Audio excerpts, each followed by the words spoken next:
breakout session, business in here, compliance over there. So just so you know and remember that. So what we've heard as much as anything the last couple of days is AI, artificial intelligence. And as you know, it's not a buzzword, actively being used in a number of different ways. So this session, we're going to talk more about that. We have a panel up here that's going to talk about how they've put it into practice. And Heath Morgan here is going to moderate it. He's a partner at Martin, Golden Lions, Watts Morgan.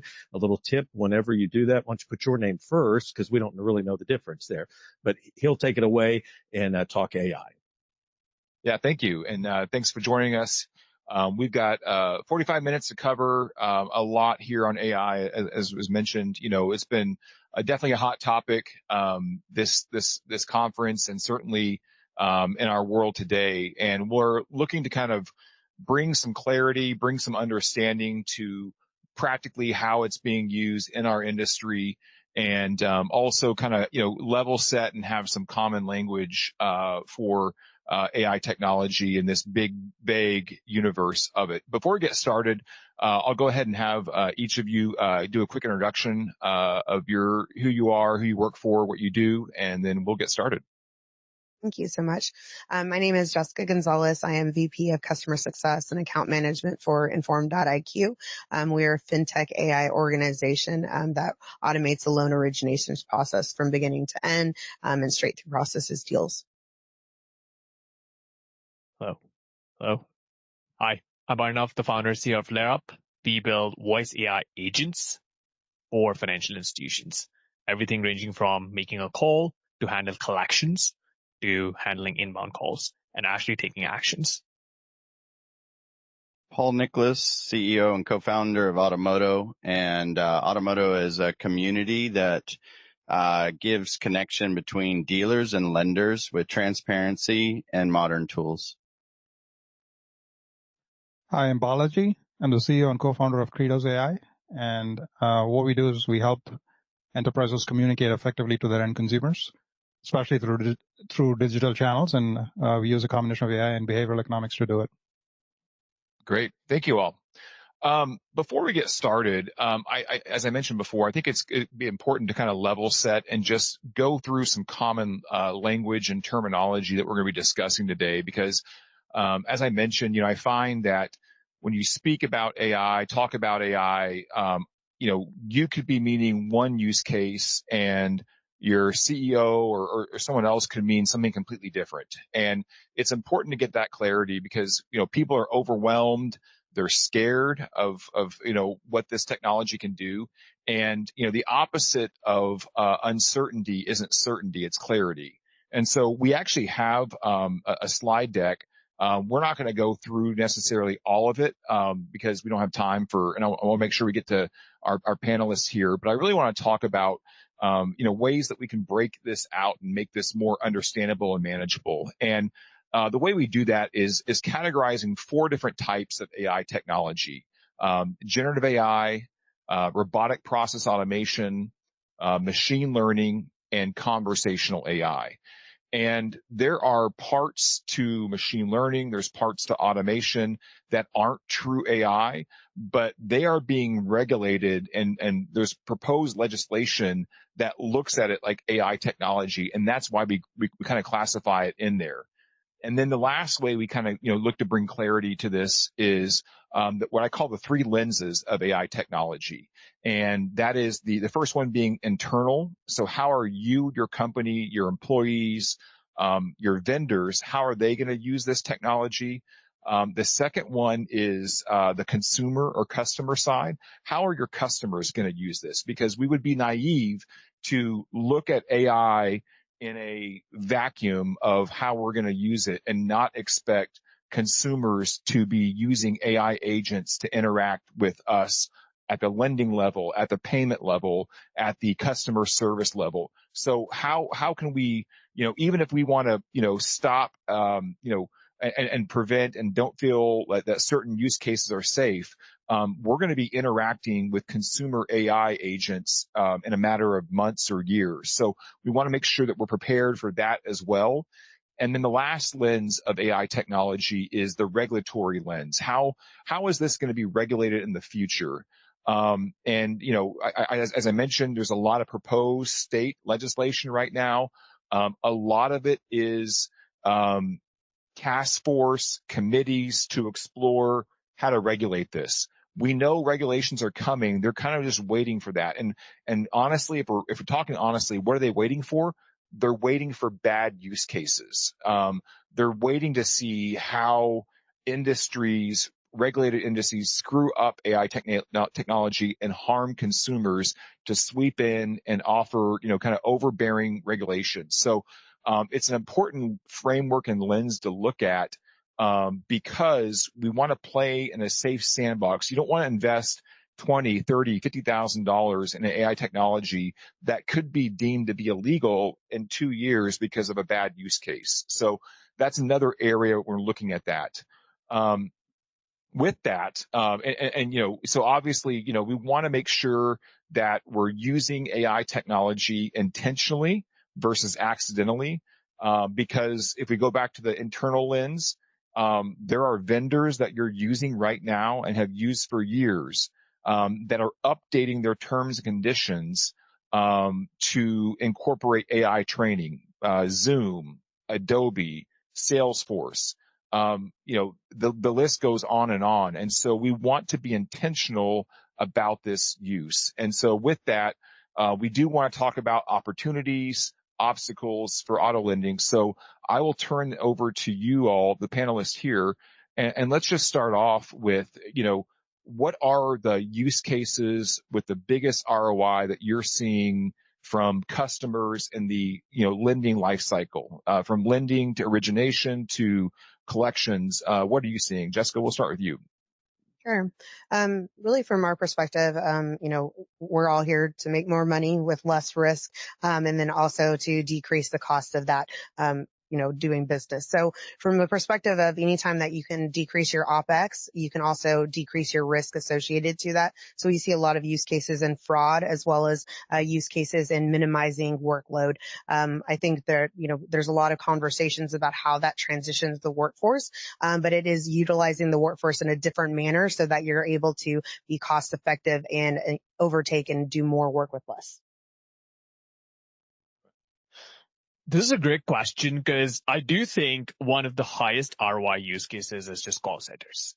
And call center tasks can span everything ranging from collections to essentially just inbound support. And if someone is picking up the phone, dialing it manually, I think it will be similar to sort of writing a letter by hand and sending it out in just a couple of months. And voice AI agents or AI agents in general will be used to scale that right off the gate. Now, that is not just lower OPEX, but also it's just faster movement of communications. People don't have to wait on hold. Collections lifecycle, you can dissect it in a lot of ways. You can use different voices to be able to go do pre-due calls, do early stage DQ calls, and use certain voices in certain segments to be able to maximize the throughput of every single call, which is just not, you just can't do that manually. Especially with AI, if you have sort of 80 plus different languages at your fingertips with different accents, it's the ability to be able to maximize every single call, and the throughput of those calls just goes off the charts. It's impossible for one human to speak 80 different languages if you're catering different segments and different users and different folks. So that's a very, very sort of one of the highest ROI use cases that we see consistently, that you have at your fingertips for the first time, all these languages that you can use right off the gate. So that's one of the use cases that I highly recommend. Paul. Well, those two answers were really good. So one of the things that I would say is, as far as highest ROI and comfort, I think many of you are in here because you know AI is coming, you know you need to implement it, but there's the regulatory concerns and other concerns internally with utilizing it. So I would think the highest ROI in the beginning is find an internal process that is a drag or that is requiring a lot of human interaction to do. That's a mundane task, and start with something small like that. And you're going to see the highest ROI quickly. and you're less worried about the regulatory ramifications because it's dealing with consumers or it's dealing with regulatory. And now you've built your knowledge, comfort, and you're starting to build that database to be able to take it to the next level in a more comfortable way and trust your partner in that first step. For us, I mean, as I said, it's all about communications, right? That's where we play, right? How do you effectively communicate to your customers through digital channels, especially in a world that's getting digitally noisy, and especially somebody who's gone late on payments? That's what we focus on. How do you get their attention, and how do you turn that attention into outcomes that matter, right? And I think you brought up a good point about, yes, we all operate in a regulated industry, and I think for us it's important to sort of respect that. And so to do that, what we do is we work off of carrier-approved compliant messages and then leverage that set to then enhance it with AI to drive to the right outcomes that we want. So machines are very good at understanding constraints. They follow zeros and ones. And for us, it's about how do you build those constraints around it in a regulated space such that we can get the outcome that we want with the technology that we have. Yeah, that's a good point. And talk about constraints for a second. Internal constraints for compliance purposes, making sure we're doing this ethically, responsibly. You all have customers in this industry. What are questions that lenders should be asking in terms of safeguarding and making sure AI tools are used responsibly and ethically? And we'll start at the end there. Back to you. Yeah, I mean, just following up on what I said, right? I mean, I think thinking about like what sort of data elements that you want to work with is important, because you don't want to pick elements that might inherently create a bias, right? Because that's pretty big in the space. Enforcing the right constraints is also equally important. Just making sure that you set those guardrails up front and you operate within those guardrails. And the third thing which I see is when people think about AI, they always think about it requires a lot of data, and I got to go find all the data, or I got to integrate the data. I'm worried about sending the data and stuff like that. So, I mean, we're pretty secure in terms of storing the data, but also I would probably think about it in a sense of you don't need a lot of data. I mean, yes, large language models need a lot of data because they're called large language models, but there's a whole flavor of AIs that can operate on limited data sets and yet produce the results that you want. And so not going to the extreme of like, okay, AI means a lot of data and hence I have to worry about all these things, and rather starting small and learning from that experience and actually building on it is kind of the way I feel like could yield a lot of returns. Paul. Yeah, so I think it's, again, important to know what you're using it for. So if it's an internal process, it takes, less, right? So it's quicker to see the ROI, and you don't have to be so reliant on, is this information secure? Is it being used properly? What data is in it? And then, now you can start expounding upon that data. You can add to the model. And again, I like to say dip your toe in it first and then grow from there. And what you'll find, this isn't as scary as it sounds. And so, yeah, I think that's the right way to do it. Yeah, no, great question. So one of my colleagues, Jamshid here, was involved in creating early standards for AI security, which is now recognized by the industry by a lot of CISOs in, most of the Fortune 500s. It's OWASP top 10 for LLMs. I recommend looking into this.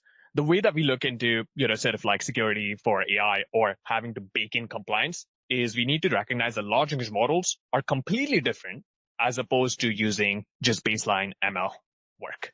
Baseline ML work, you can use, you already have security baked in, there's no issues. When you have a model that has intelligence baked into it, you have to fine tune it.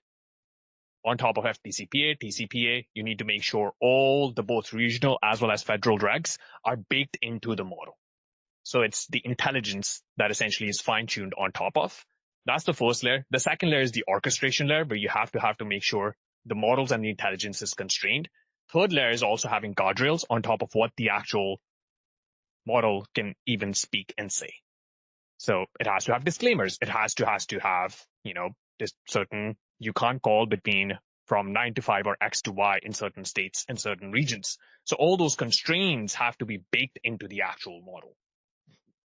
We just have to make sure all of that, these 3 or 4 layers are baked into the model. Plus, on top of that, you also have constraints that you have set, considering which region you're operating in as well. Because different regions have different times. Different regions have different requirements.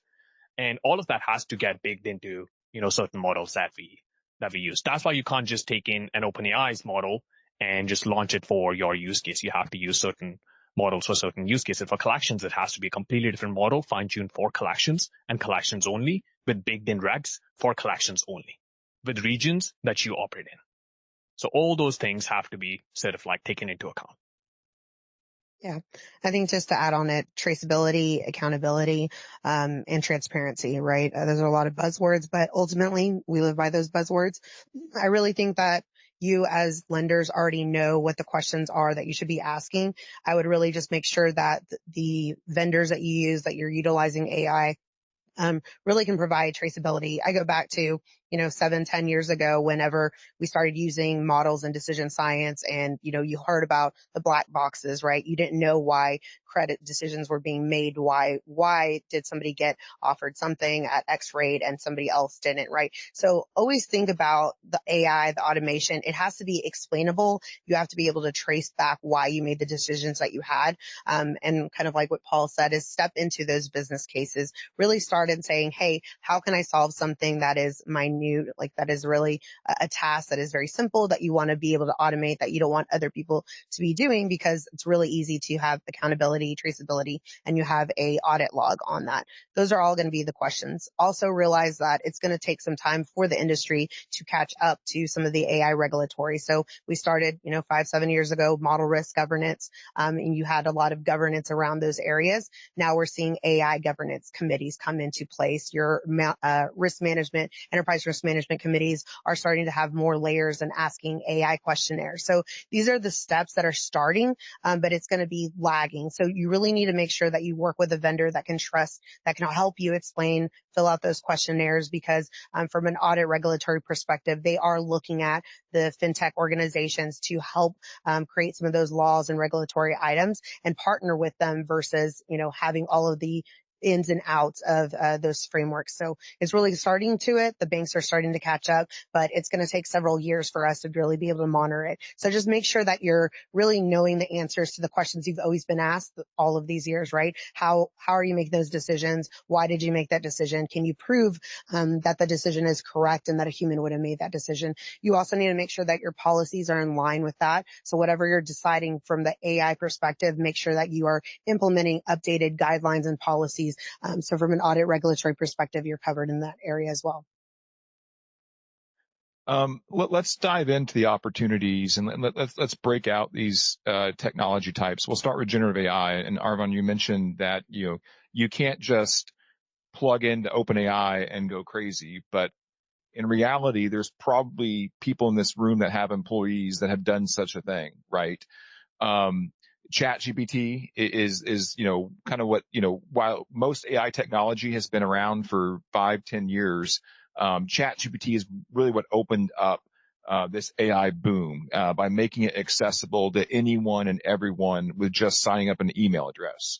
And now, we've got, secret cyborg employees who are using ChatGPT to help boost productivity and things. But let's talk not so much about how it's being used without our knowledge. How are companies in this space using generative AI technology that you see that's providing that ROI or providing that time savings of hours, either simply from a ChatGPT or Perplexity or from other generative AI tools that are out in the marketplace right now? And we'll go back to you, Jessica. Sure.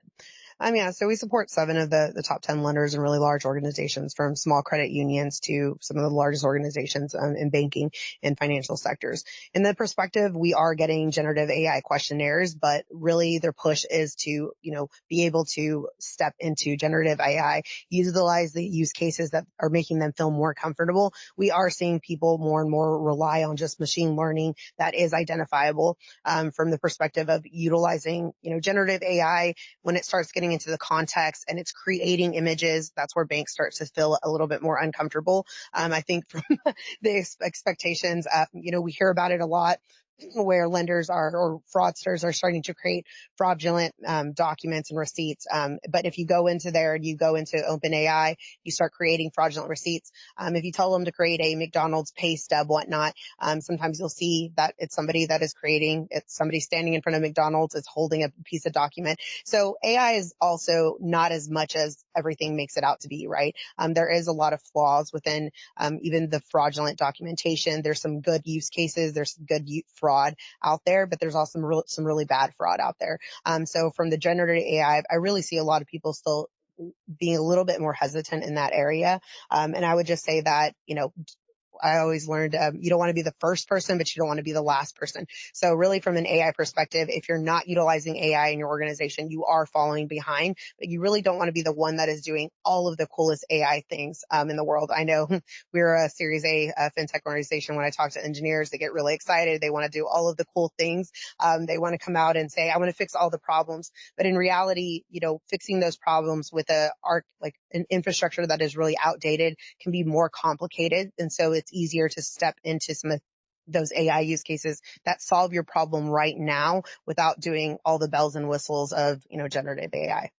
Yeah, the slide deck that we're showing here, that'll be available for you all. Again, we're not going to go through it, but these are some examples of, how consumers can just use ChatGPT, Midjourney to create fake documents that look realistic. And, that's another area, again, to be mindful for fraud detection, certainly. So yeah, it's unfortunate that NAF doesn't give awards for most innovative company. If you're first to market, you get sued.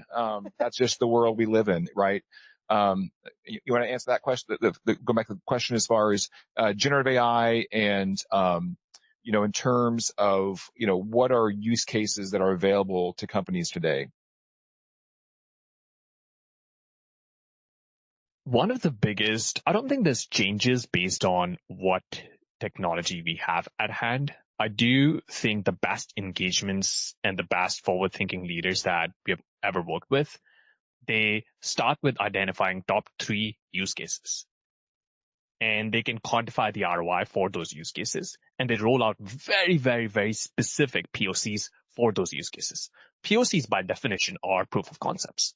And if you can constrain it for just these top 3, 1 or 2 or 3 use cases that we know are highest ROI, and we run POCs in a constrained fashion, I don't think there's anything different about AI as opposed to maybe cloud apps as well back in the day.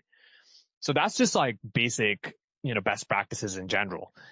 If we go sort of like more specific and granular in terms of use cases, I would actually not hinge too much in sort of like these internal use cases, partly because most of the internal use cases that a lot of folks that we see who rolled out POCs for, they just ended up adopting third-party tools like ChatGPT Enterprise at the end of the day. And they wasted all those resources in rolling out an internal use case that essentially was just going to be rolled out by OpenAI, which is 10x faster, 10x cheaper, 10x better, much more secure, built for the enterprise, used by Fortune 500s. So, I wouldn't hinge too much into building internal tools a lot. It's sort of like having your internal mobile app, and turns out that, iPhone just released those mobile apps, and you don't want to build internal mobile apps, so to speak, for AI. What you do want to do is pick up top 2-3 use cases and quantify the ROI for those use cases. Say collections, very, very, important use case. Most of the calls that your call center staff might be making or your collectors might be making are going down in voicemails. Why don't we take X percentage of those calls and just use voice agents for those calls? And that is our POC. The ROI for that POC is now collectors can actually focus on making, ODCH GQ calls, which are much more complex as opposed to sitting down and sending voicemails. That is just one very, very high level example, but you can imagine how you can apply that across the board for a lot of other use cases as well. A lot of inbound phone calls. We see usually what happens is close to more than 50% of the inbound calls are repetitive questions, and your staff is pretty much tired in answering those questions again and again and again. And voice agents can help with those. And you can take X percentage of those calls and say, we'll just use voice agents for these number of calls that are repetitive, and we will allocate the time in more complex tasks for our agents to actually handle. So those are actually very good use cases. And I do recommend sort of thinking about the fact that if ChatGPT Enterprise or someone else will roll this out, is it even worth for us to build out an internal chatbot, so to speak, that pretty much will be replaced by ChatGPT Enterprise? That we see this quite often, where someone just used ChatGPT, built an internal chatbot, and turns out ChatGPT is actually much better, and everyone internally, all their team members are actually vouching for ChatGPT Enterprise then, because they just have less features, and ChatGPT Enterprise is consistently moving faster. We're in the Bay Area, we see OpenAI's trajectory as well, so it's I think it's going to be harder to build a chatbot and assume that chatbot will be at par with ChatGPT Enterprise, even just 6 or 3 months from now. So, yeah, Paul?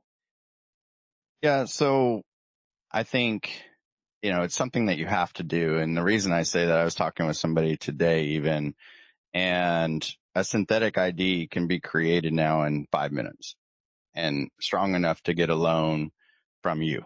So, and even synthetic businesses is now being created.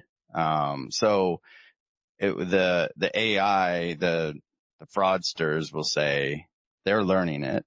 They're getting comfortable with it. And so we have to as well to keep up and to be able to stay on track. So whatever it is that your organization, whatever that hot button is, whatever's going to get them comfortable, that's what you have to start moving forward with, because otherwise you're going to be exposed in the long run. So whatever that ROI might be, it's going to become far more important in the near future. Can you hear me? Yeah. So for us, I think your question was about generative AI. So we actually don't use a lot of generative AI in our models at all. Primarily because, we understand and recognize that we're working in a constrained space. And for us, communications, you can experiment with a lot of communication even without having to go generate new content. I think that's the approach that we've taken. So we have pre-approved compliant communications that we then vet with the customer teams to make sure that they're good to go to their customers. And then we work off of that set to then experiment across different dimensions, like the time in which you send the message, the channels in which you send the message, the calls to action that you give. And that provides us a very rich set to drive to the outcomes that we want. So that's the approach that we've taken right now, is not to have free-form generation, but rather work off of a constraint set, which still gives us enough flexibility to get to the outcome that we want, which we're seeing pretty positive outcomes of 13 to 15% improvement in delinquency rates at some of our customers, right? So that's kind of where we are. But as things evolve, we will evolve with it. The way I see it is, we don't want to go just because we have a hammer, we don't want to go see every single problem as a nail and start treating with it. And so we sort of take a surgical approach to the problem that we're solving and what tools are going to be most effective in a constrained environment, in a regulated space, to solve that problem.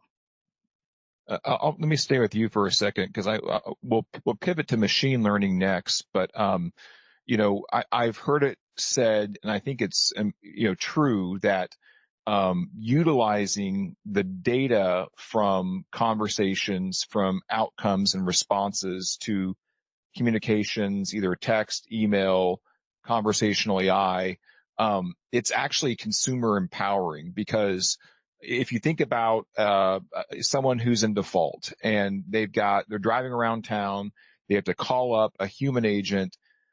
They hit their point where they have to go make an errand. They have to go.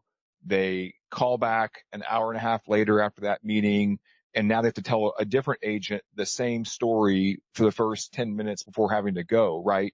Whereas if you have the data collection and the processing of the outcome of those communications, they could, they could have an hour-long call 5 times throughout the day and never stop, in that process. Either it's conversational or it's text and email. And so, I think about that, in terms of, it actually being consumer empowering.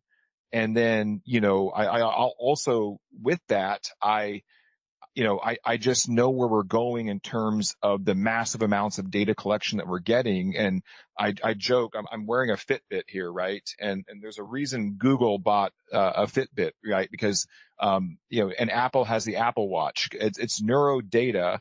And right now, it's not covered under HIPAA. So Colorado, where I'm from, we actually passed a neuro rights bill, but, it's not protected information. So, in theory, we could know, we could buy from aggregators, data from our customers' Fitbit and know that, consumers who get 8 hours of sleep are, less likely to default or more likely to pay if you contact them. And so you can get a list of all your customers who have 8 hours of sleep and call them on those days. There's a lot of data that we can incorporate in using communication strategies, whether it be default follow-up, origination, all of that. Can you expand on, just the machine learning aspects that come into the communication side of it?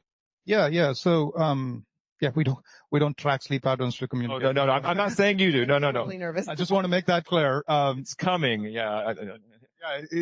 And I mean, I think going back to my earlier point about, you start with what you have, right? You don't have to get sophisticated. You don't have to get complex. Yes, there's a lot of data out there, but you can do a lot with the data that you have. Like, for example, when it comes to late payments, knowing when you pay, how you pay, what is the channel of preference, what is your history has been in terms of payments and things of that sort, which are not sort of that intrusive, right? I mean, it's sort of the relationship that you have with the corporation that you are paying your balances to. So we can use that type of data, right? Because that is only a part of the machine learning model. The other part of the machine learning model is the action that you take. And there's a lot of rich variations in the actions that you can take. And so when you combine the context variable, which is what the customer information is, along with the action variable, then all of a sudden you end up in a pretty robust set of data in terms of experiments that you can do and things that you can learn from. I think that's kind of how I see our solution as, which we'll take whatever context we can get and then apply that to literally hundreds of thousands of combinations of actions that we can do and find out what works best in which situations and lean in on the ones that work best, right? Paul, how about you? Are you all using machine learning in your tools? Yeah. So with what we're doing is, we're the community between the dealer and the lender. And so what we're trying to do is all lenders have a problem with look to book. And so what we're doing is we're utilizing the program to start, and we're educating the dealer, the F&I person, on how to do that. And we're telling them this particular application fits the program for these lenders. But then we're building the database, and that was just the start. And with the database now, what we're able to do, just like an F&I person at a dealership, they write in the margins of the program of the lender when they learn things. Well, this is the same concept, except we're using the database, right? And so then our long-term goal is already the look to book is better because we're using the program and educating that F&I person. But now what we're able to do as we build this out is say, okay, here's the 5 lenders, but this one lender has a higher propensity to give you what you're looking for. And so our goal is to raise the look to book so that way you can build stronger relationships with dealers. And so that's an example of one opportunity with.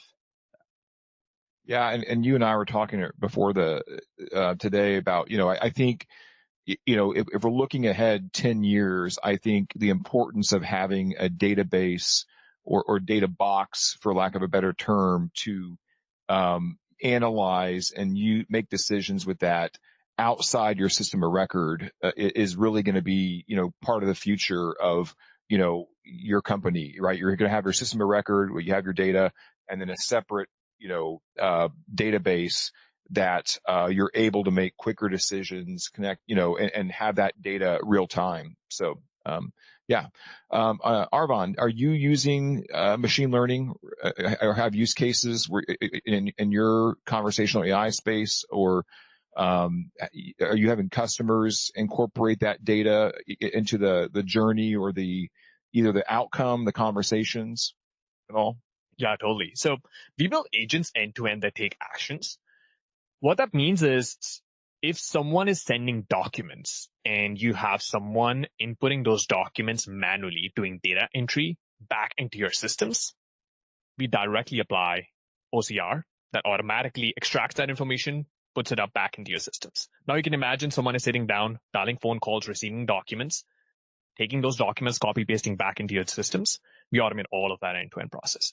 And obviously that hinges on, we use large language models primarily, but also we used, a lot of ML stuff. On sort of a separate note that you just brought up in terms of personalization, I do think most of the communication will be led by large language models. And I don't think it's going to be hinging on any form of older ML classification stuff. And primarily because there's a concept called memory for large language models. What that means is exactly what you just said, which is it is on your private cloud. It is not leaving your system, but it has a memory. The model itself, which is the brain, has the memory now. So if you, the consumer, called once and you call again, instead of dialing and restarting the conversation as if you are some stranger, it will say, hey, Bob, thanks for calling again. I just noticed you dialed, previously. How's your kid doing? How's, this doing? And it restarts the conversation and it picks it back up. That level of sophistication, I don't think is just possible with basic ML stuff. And, pretty much I think the future will be large language models with memory on your private data, on your private cloud, which is not different than any cloud apps. You already would use SaaS products like that. You would have to deploy it on your private cloud anyways. Except for now you have basically a memory and a brain in that application. And that's sort of like how we think about communications and how, users will interact with a more personalized fashion. So you can imagine we just went from a world where Bob used to call the same person again in the same organization again by dialing IVR and dialing 1, 2, 3, 4, and then reintroducing himself as situation to Bob now calling the same organization, and it picks back the conversation from previous conversation. So yeah, I think that's about to happen. Good. Jessica, I know you guys are working with machine learning. Can you talk about the use cases, opportunities that you're seeing from customers? Yeah, sure. I think the biggest use case that we see, the most comfortable is from fraud detection. So we processed, 85 million documents, proof of income, as well as bank statements, pay stubs, all of the normal, SSI award letters. And so we do see an uptick in fraud increase, and we do have the ability to detect that, utilizing machine learning. So that's really a big use case because from the, person's eyes, you're not able to represent all of that. So we could see a bank statement from 2 years ago. It would come into our system, has all the same transaction information. Now it says Jessica versus Matt. And so from the perspective of that really a funder or underwriter would not be able to detect that. It really is going to need some of the machine learning on the back end to really do it, as well as the fraud consortium data elements, and then really utilizing some of those data attributes that we're seeing on our side. And I think from the perspective, most lenders feel comfortable utilizing that. Most of our lenders are feeling comfortable utilizing a fraud consortium to share data in that aspect as well. Just because from the perspective of that, it hurts everyone, right? We're seeing that 43% of fraud cases increase in synthetic IDs, like Paul mentioned, is increasing. I think TransUnion had said 300% this year over Q1 of 2024. So really the perspective is that, us as an industry have to get ahead of it. The fraudsters are utilizing machine learning in that aspect. And so. Yeah, that's a great point. And I think, it's an important one too, if we're thinking about regulations and advocacy, because I think Obviously making sure there's a way to authenticate and verify either a human, an agent, on behalf of a human who's trying to get a loan. And, we're often adversarial to regulators who don't necessarily understand our industry, but I think there's absolutely a way, to get on these state committees that are looking to explore AI use, because there's a shared value there of making sure the right consumer is the actual person and not being impersonated by someone else for fraud purposes. So I think there's actually an opportunity to reach across the aisle to regulators, to Congress people at a state, federal level who traditionally may be adverse to our space, and really say, no, we want to partner with you to make AI, to use AI right, to verify and authenticate, that it's actually a consumer behind it. We got about 5 minutes left. I did want to ask if anyone has questions. That I have a couple more questions. We can keep going, but is there any questions in the audience that you want to hear from? Okay. Not seeing any. That's fine. No problem. Doing a really good job. Let me kind of wrap this up, and I'll just open it up to the panel here. You all don't all work exclusively in auto lending. What differences do you see in AI adoption in auto lending that you don't see in other areas of lending or with other customers that would be important for this audience to know? Should I call you out? I mean, I can go. I think for us, there are differences. I mean, we work with telcos, financial services, auto lending, and other customers. I mean, there are differences in the customer. For us, the most important thing is to be able to listen to our customers, right? Because AI is a broad topic. There are a lot of tools available, different industries that are in different phases of adoption. And for us, the most important thing is to kind of meet the customers where they want to be met at, right? And not like sort of take the latest and the coolest and the greatest invention to them. Because oftentimes we got to work our way backwards from, hey, what is feasible in the space and how can we use the tools that we have most effectively to drive the outcomes that they want? And I think that's kind of the approach that we take, right? So we go have conversations with the customers to understand what they want us to provide and kind of work our way backwards from that. I would just say that, running account management, every lender feels like they have a very specific niche. Every lender feels like they do it very differently. And I will say that the platform that we utilize, it really serves a lot of different organizations, because you really have to, like you said, meet the customer where they're at. Everybody has a different technology stack. Everybody has a different expectations as well as different problems and use cases. So really being able to ensure that the customer is addressing a real business case, bringing ROI really quickly versus being able to do it. So I would always say when you're looking at AI, look for a business case that solves your needs. And it is really important, I will say, with an auto, knowing the niche, because like I said, every lender out here will say they're very specific. They have their own business and they'll do it differently than everyone else.